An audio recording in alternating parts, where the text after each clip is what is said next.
The day she fired 312 people, no one expected the janitor to be the one who would change everything. Before we begin, take a second. If stories about second chances, hidden truths, and powerful transformations move you, make sure you like this video and subscribe. You won't want to miss what happens next. The glass doors of Ardent Global slammed shut behind her, echoing through the marble lobby like a warning shot. Amelia Vance didn't look back. At just 28, she had inherited a billion-dollar empire after her father's sudden passing, and in less than 3 weeks, she had already earned a reputation no one dared challenge. Cold, ruthless, untouchable. Employees whispered her name like a storm approaching. Investors admired her decisiveness. The board feared her unpredictability. But no one knew the truth. Not yet. That morning, she had stood in the boardroom, dressed in a sharp black suit, her voice calm and terrifyingly precise as she announced the layoffs. Entire departments were dismantled, faces crumbled, pleas were ignored, security escorted people out while she watched, expressionless. Efficiency, she said simply. What she didn't say was this: she didn't trust anyone. Not after what happened to her father. By late evening, the once bustling office floors had turned eerily quiet. Rows of empty desks stretched like a ghost town. The hum of computers was gone, replaced by silence thick enough to choke on. Amelia stayed late, as always. Work was control, and control was the only thing keeping her from breaking. She sat in her office, staring at a file she had opened an hour ago but hadn't read. Her reflection in the glass wall looked like someone else, someone harder, sharper, someone her father wouldn't recognize. A soft scraping sound interrupted her thoughts. She frowned. Everyone was supposed to be gone. Stepping out of her office, heels clicking against the polished floor, she followed the noise down the hallway until she reached the far end, near the maintenance closet. And there he was, a man in worn-out shoes, pushing a mop across the floor with steady, unhurried strokes. His shirt sleeves were rolled up, revealing tired but strong arms. A small backpack rested against the wall nearby, slightly open, with what looked like a child's drawing peeking out. Amelia's eyes narrowed. "You shouldn't be here," she said sharply. The man looked up, startled, but not intimidated. "I work here," he replied simply. "I fired the cleaning staff this morning." He paused, then nodded slowly, as if processing that. "Guess no one told me," he said. Something about his calmness irritated her. "Name?" she demanded. "Daniel." "Last name?" He hesitated for just a fraction of a second. "Reed." She folded her arms. "You're trespassing, Mr. Reed." He leaned slightly on the mop, meeting her gaze without arrogance, but without fear either. "I'm just finishing the floor," he said. "Won't take long." It was such an ordinary response. No panic, no begging, just quiet dignity. Amelia should have called security. Instead, she found herself asking, "Why are you still here this late?" He glanced at the backpack. "My daughter's waiting downstairs. I pick up extra shifts so I can take her to school in the mornings." That caught her off guard. "You bring your child here?"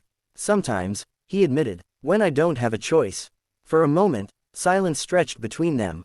Then Amelia said, colder than before, "You're fired." He nodded again. No protest this time. "All right." But he didn't leave immediately. He finished mopping the section he was on, wrung out the mop carefully, and only then packed his things. Amelia watched, confused. "Why are you still working?" she asked. Daniel slung the backpack over his shoulder. "Because someone has to clean up the mess," he said quietly. And then he walked away. Those words stayed with her long after he was gone. The next morning, Amelia arrived earlier than usual. The building felt off. Dust already settling, trash bins untouched, coffee stains lingering in the kitchen area. Efficiency, she had said.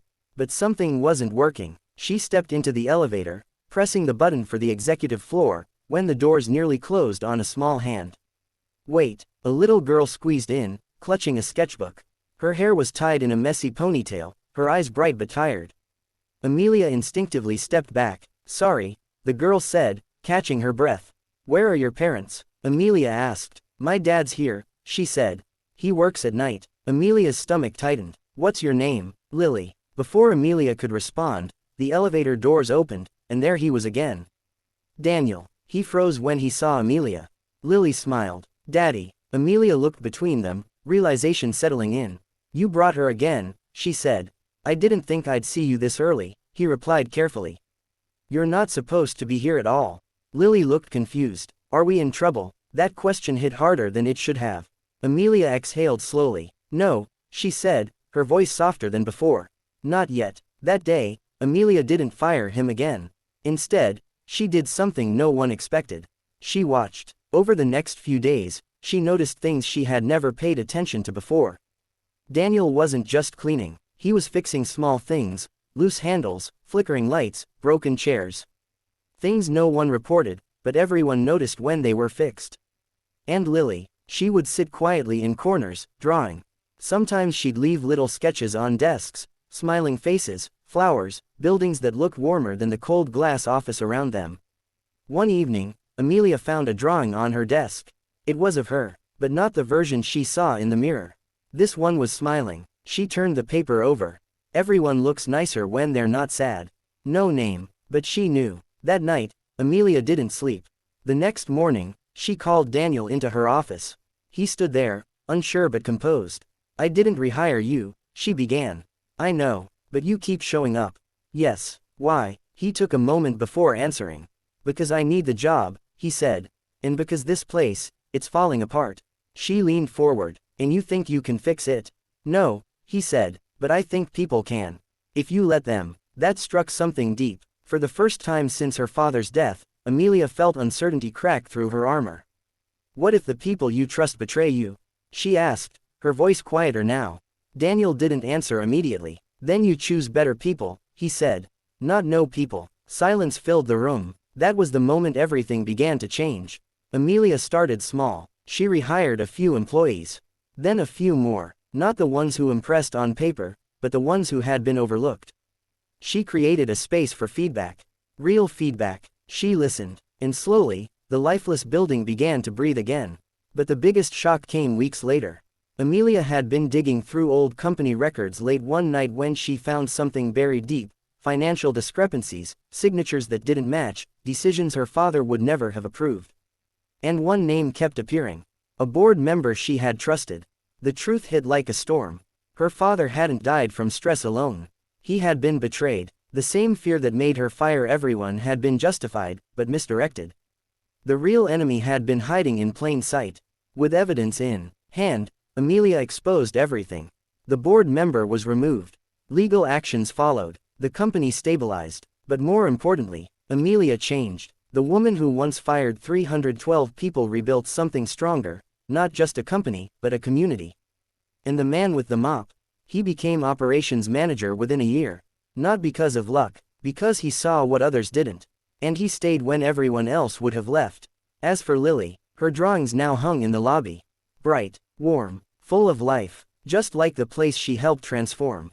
On the anniversary of her father's death, Amelia stood in that same lobby, looking around at the people she once pushed away. Then she smiled. Not the forced kind, the real kind. And if this story touched you, if it reminded you that sometimes the people we overlook carry the biggest truths, don't forget to like this video and subscribe for more stories like this. Because sometimes, all it takes is one person with a mop and a secret to change everything.